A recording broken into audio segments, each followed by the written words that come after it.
তো স্পেশাল একটা ব্লগে আপনাদেরকে স্বাগতম। এই ব্লগটা সিম্পলি রিকমেন্ড করা হচ্ছে আমাদের অঞ্চল থেকে যারা যারা বিদেশে কাজের খ্যাপে গিয়েছেন তারা কিন্তু আমাদের এই নতুন খরচ, আজকে কিন্তু ব্লগটা হবে খরচ নিয়ে, যেটা আমাদের বিশিষ্ট মুরব্বী পাক্যদা ইন্তেকাল করেছেন। তিনার খরচ 3 দিনের মাথায় রেখেছেন, তাই আমরা যাচ্ছি সেই খরচটা খেতে। তো অবশ্যই আপনারা সঙ্গে থাকবেন এবং সমস্ত ভিডিওটাই উপভোগ করবেন। আপনারা এই অনুষ্ঠান দেখার জন্য বা মাগফিরাতের মাহফিল দেখার জন্য আপনারা দোয়ায় শামিল হবেন এবং দোয়া অবশ্যই করবেন ইনশাআল্লাহ। হয়েছি কল করেছিল এখন আসাদ, তো রাস্তা দিয়ে হেঁটে যাচ্ছি আমরা। তো রাস্তা দেখতে থাকুন আর চলতে থাকুন, আমরা যাই।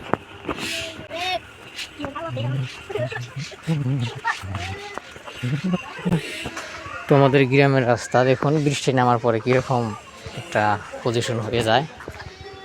রাস্তা দিয়ে হাঁটতেও মানে অন্তরটা কাঁদে।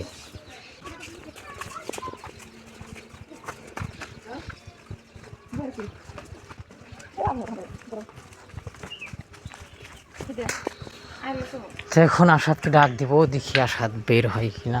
ওই আসাদ, আসাদ, ও আসাদ,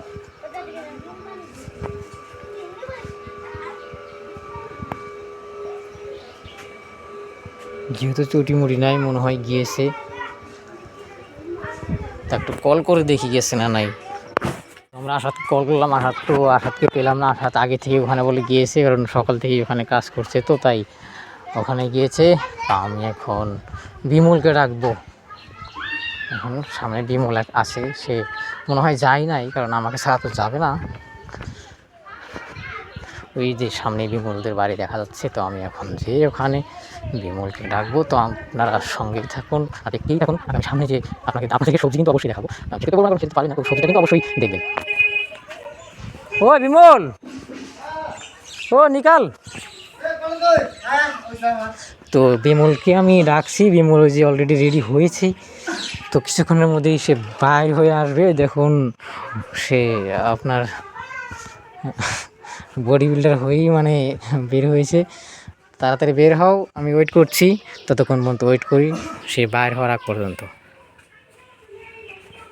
তো অলরেডি বিমল এই যে বাইর হয়ে আসলো। কি অভিজ্ঞতা তোমার? তো এখন সেই ভালো লাগছে অভিজ্ঞতা। এই যে দেখছেন, এটা হলো আমাদের বিশিষ্ট দাদা, আমাদের বিশিষ্ট মানে একটা মানুষ যিনি আপনারা পরিচিত, তার সঙ্গে আপনাদের সঙ্গে থেকেছে কোনো সিস্টেমের কারণে। সে মানে বর্তমান তামিলনাড়ু আছে। অবশ্যই তার জন্য আপনারা দোয়া করবেন, সে যেন সুস্থ সবল থাকতে পারে। আমরা যেরকমভাবে দেখেছি সেরকমভাবে আবার যেন দেখতে পারি। তো যা হোক, আমরা যাচ্ছি এখন ওই খরচা বাড়ি খেতে। আমরা একটু পরেই হয়তো পৌঁছে যাব ওখানে যে আপনাদের ভিড় হওয়ার মানুষ সমস্ত কিছু আপনাকে ক্যাপচার করে অবশ্যই দেখাবো। এটা হচ্ছে আমাদের, এটা হচ্ছে আমি দেখতে পাচ্ছ, আমি অলরেডি অলমোস্ট রেডি হয়ে ওই সামনে দেখতে পাচ্ছ, ওখানেই ওই সামনে দেখাও, সামনে দেখতে পাচ্ছ ওখানে খরচ বাড়ি, ওখানে আমরা যাচ্ছি। তো আমাদের বিশিষ্ট দাদা তিনি মারা গেছেন, গ্রামের একজন বিশিষ্ট মুরব্বী ছিলেন তিনি। তো এখন আমরা তার জন্য দোয়া করবো। ইনশাল্লাহ আপনারা দোয়া করবেন যেন তিনি জান্নাতবাস করতে পারেন ইনশাল্লাহ। মনটা ধরো।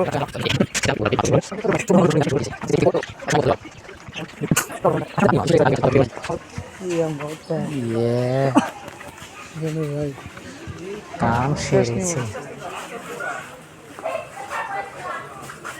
মিলাদ করা হয়তো শেষ হয়ে গেছে। তো এটা হলো আমাদের দাদার কবর। ইনশাল্লাহ আপনারা দোয়া করবেন অবশ্যই দাদার জন্য, তিনজনই জান্নাতবাসী হন। এটাই কবর আপনারা সামনে দেখতে পাচ্ছেন, এখানে তেনাকে দাফন করা হয়েছে। তো যা হোক, এখন মিলাদ পড়বে বলে আমরা এখন যাব। তো তোমাদেরকে নেক্সটে আবার দেখাবো। তো আমরা এখন চলে যাব এনাদের সঙ্গে,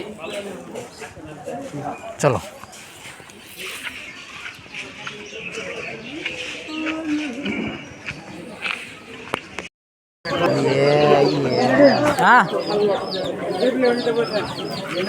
বললাম রে, অলরেডি বসলাম। মিলাদ পড়া ইনশাল্লাহ শেষ হয়ে গেল। মিলাদের মধ্যে অনেক মানুষ হয়েছে, আচ্ছা বলবো বা করে আপনারা দেখুন। ওই ওখানে মেন মিলাদটা শুরু করা হয়েছিল।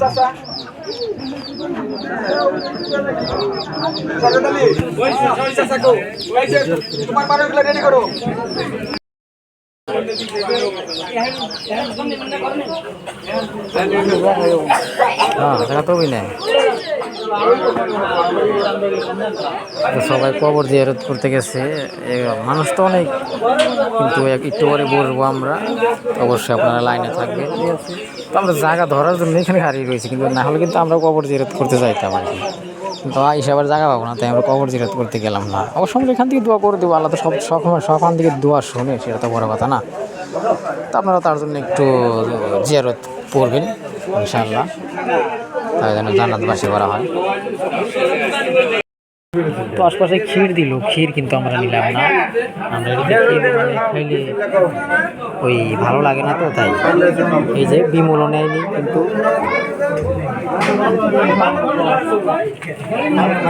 বৃষ্টির কারণে ভিতরে বইছি আমরা, বৃষ্টি আইছিল তো তাই ভিতরেই বইছি।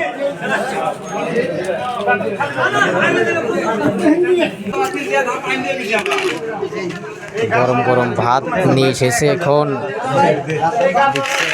আমার পাতে, আলহামদুলিল্লাহ ভাত দিয়ে গেল, এখন দিলে বিমলের পাতে। এখন অল্প হ্যাঁ প্রথমে কিন্তু ডালটা দিল, ডালটা দিয়ে অবশ্যই খাইনি, কিন্তু তারপরে তার সাথে মাংস আসলো, যদি মাংস দিয়ে খাওয়া শুরু করে দিলাম। কিন্তু মাংসটা নরম ছিল, যদিও দামড়ার মাংস ছিল, তারপরেও মানে একটা নরম ছিল, মাংসের মধ্যে তেল তো ছিল, কিন্তু মাংসটা একটু ভালোই লেগেছে, নরম নরম হয়েছে। কিন্তু আমার একটা সমস্যা হয়েছিল কি, আমাকে ঝোল বেশি দিয়েছিল, না করা সত্ত্বেও মানে ঝোলটা একদম ঢেলে দিল। তো আমার ঝোল দিলে যে খাওয়া নষ্ট হয়ে যায় অবশ্যই সেটা কিন্তু আপনারা কিছু মানুষ জানেন, হয়তো কিছু মানুষ বাড়িতে থাকতেন খেতেন, কিন্তু তারা এখন নেই। অবশ্যই ভিডিও দেখে আত্মায় অন্তরে একটু শান্তি অনুভব করবেন যে অবশ্যই আমিও থাকলে খেতাম। যাক, দেখতে তো মোট কথা পেরেছি, তো দেখতে পেরেছেন যদি সেটাই বলো, এত কথা বলবো না, খেয়ে তারপরে লাস্ট কথা ভিডিওর পরে বলি। এখন খাওয়া দাওয়া চলছে, ঘেমে চড়ে একদম অস্থির হয়ে যাচ্ছি, আমার তো অস্থির হয়ে যাচ্ছিলাম একদম, তখন একদম যখন আমি খাচ্ছিলাম তখন ঘেমে চড়ে একদম পান্তা ভাতের পানির মতো হয়ে গেলাম, একদম ঝাড়ে কয় আর কি কাঁচামরিচ। তো অলরেডি খাওয়া দাওয়া শেষ, এখন আমরা বাইরে ঘেমে চড়ে একদম অস্থির। তো যারা যারা ভিডিওটা দেখলে তারা অবশ্যই লাইক এবং সাবস্ক্রাইব তো করবেনই, তার পাশাপাশি সঙ্গেও থাকবেন, এবং আমরা আগামী আবার আসবো। ধন্যবাদ।